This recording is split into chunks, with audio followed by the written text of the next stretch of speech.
नमस्कार दोस्तों, मैं प्रशांत आप सभी का एक बार फिर से अपने YouTube चैनल पर स्वागत करता हूं। दोस्तों, आज जिस तरीके से देश का माहौल बना हुआ है, उसमें मुझे एक पंक्ति याद में आ रही है कि हमें तो अपनों ने लूटा, गैरों में कहाँ दम था, हमारी कश्ती वहीं डूबी जहां पानी कम था। इस सारे माहौल को देखते हुए मुझे कहीं ना कहीं ऐसा लग रहा है कि शायद देश की आजादी वाले समय तो हम पैदा नहीं हुए थे, लेकिन कुछ इसी तरीके का माहौल वहां पर भी रहा होगा, क्योंकि वहां अंग्रेजों का भी देश पर राज करने का एक ही मूल मंत्र था कि फूट डालो राज करो, फूट डालो राज करो। और आज मैं देख पा रहा हूं कि हमारे देश में भी कहीं ना कहीं वही स्थिति बनी हुई है। कुछ लोग हैं हमारे देश में, जहां देश की 130 करोड़ की आबादी में अधिकतम लोग प्रधानमंत्री और प्रशासन के द्वारा दी गई सभी गाइडलाइंस का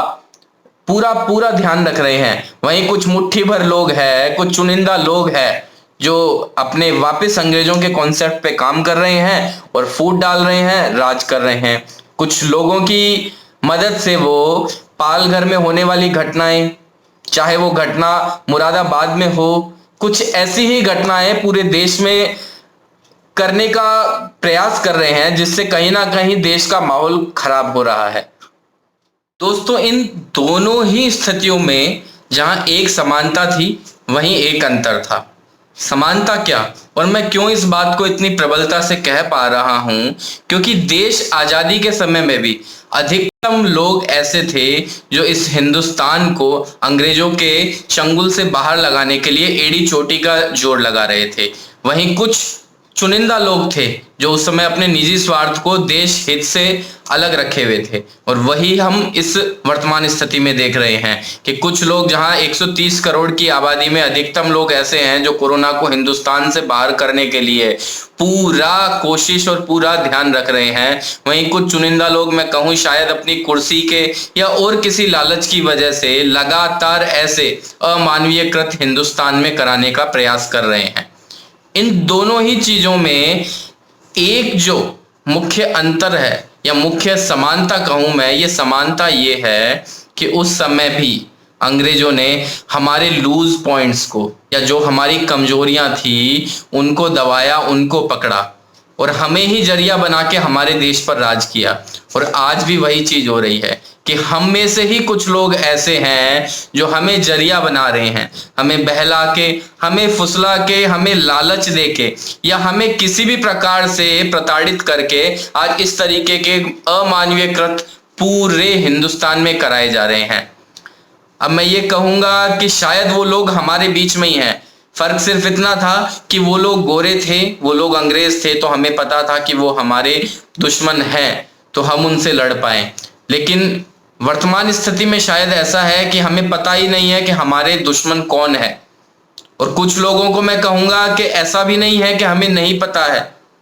हम शायद पता होने के बावजूद भी उससे अनजान होने की कोशिश कर रहे हैं। तो हम ऐसा मौका क्यों दे रहे हैं कि कोई व्यक्ति हमारी इन्हीं भोलेपन का या हमारी कमजोरी का फायदा उठा के हमारे देश को कहीं ना कहीं पीछे धकेलने का प्रयास कर रहा है।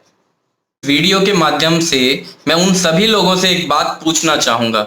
कि क्या हम इतने कमजोर हो गए हैं कि कोई भी आदमी आके हमारी मजबूरी का फायदा उठा के हमसे कुछ भी करवाने को मजबूर कर लेगा? हमें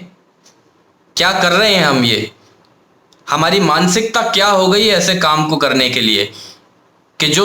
दुनिया को इस महामारी से बाहर निकालने के लिए वो डॉक्टर्स और पुलिस वाले अपना दिन रात एक किए हुए हैं, हम उन्हीं के ऊपर हमला कर रहे हैं। ऐसी स्थिति में हम क्या सोच रहे हैं कि अगर वो हमें नहीं बचा पाएंगे तो क्या स्वयं प्रधानमंत्री आके या क्या प्रशासन के लोग आके हमें बचाएंगे? कोई भी आदमी आता है, हमें कुछ भी कहता है, बहलाता है, फुसलाता है और हम उसके साथ में उसकी गलत इरादों को कामयाब करने के लिए अपना पूरा प्रयत्न करते हैं। माध्यम से प्रधानमंत्री जी, मैं आपसे भी एक निवेदन करना चाहूंगा। जहां पूरा भारत देश आपको एक अभिभावक के तौर पर देख रहा है और आपके जो भी फैसले लिए जा रहे हैं उस पे हम पूरा खुला दिल करके उसका स्वागत कर रहे हैं, तो ऐसी स्थिति में हम चाहते हैं कि जो लोग इस देश का माहौल खराब करने का प्रयास कर रहे हैं उनके खिलाफ कुछ सख्त कदम उठाए जाए। क्योंकि एक अभिभावक भी अपने बच्चों को समझाने का पूरा प्रयास करता है, उसे प्यार से, मोहब्बत से, लाड प्यार हर तरीके से समझाने का एक प्रयास करता है कि शायद वो मान जाए। लेकिन अगर फिर भी वो बच्चा मानने को तैयार नहीं होता है तो माँ बाप को जरूरी होता है कि उसके गाल पर वो एक खींच कर थप्पड़ लगाए। तो एक ऐसे ही थप्पड़ की आवश्यकता है उन लोगों के लिए, आपकी तरफ से और हमारे देश की तरफ से, जो लोग इस तरीके से के गलत इरादों को हमारे देश में अंजाम देने की कोशिश कर रहे हैं। क्योंकि सर आपने बहुत प्यार से समझाने का रिक्वेस्ट आपने बहुत करी, लेकिन कुछ लोग हैं हमारे देश में जिनको शायद प्यार की भाषा समझ ही नहीं आती है, क्योंकि वो लातों के भूत है और हम उन्हें बातों से समझाने की कोशिश कर रहे हैं। तो मैं चाहता हूं कि इस समय उन जैसे लोगों के लिए अब ये सही समय आ गया है कि हम लातों का प्रयोग करें, क्योंकि वो बातें नहीं समझ पा रहे हैं। तो मैं आपसे निवेदन करूंगा कि इसके लिए जो भी कदम उठाए जाएं, आप वो कदम उठाएं प्रधानमंत्री जी, और पूरा भारत देश आपके साथ में है। आप सब चीजों की चिंता छोड़ के कुछ ऐसे डिसीजन लें और उन लोगों तक ये मैसेज जाए ताकि उनकी आने वाली पुरखें तक याद रखे कि हमने चाहे गलती में, चाहे जाने में अनजाने में कुछ गलत काम किया था जिसकी ऐसी सजा मिली। और जो कोई भी अगर ऐसी किसी गतिविधि में शामिल होने का प्रयास कर रहा हो तो वो वहीं पर अपना जो मन बना रखा हो उसे तोड़ दे, विराम दे दे। मैं ये चाहूंगा आपकी तरफ से कुछ ऐसा कदम उठाया जाए प्रधानमंत्री जी। धन्यवाद।